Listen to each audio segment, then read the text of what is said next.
నారా చంద్రబాబు నాయుడు అనే నేను శాసనం ద్వారా నిర్మితమైన భారత రాజ్యాంగం పట్ల నిజమైన విశ్వాసం, విధేయత చూపుతానని, భారతదేశ సార్వభౌమాధికారాన్ని,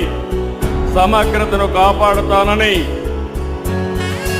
ఆంధ్రప్రదేశ్ రాష్ట్ర ముఖ్యమంత్రిగా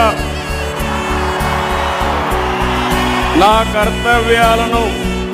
శ్రద్ధతో, అంతఃకరణ శుద్ధితో నిర్వహిస్తానని, భయం కానీ, పక్షపాతం కానీ, రాగద్వేషాలు కానీ లేకుండా రాజ్యాంగాన్ని, శాసనాలను అనుసరించి ప్రజలందరికీ న్యాయం చేకూరుస్తానని దైవ సాక్షిగా ప్రమాణం చేస్తున్నాను.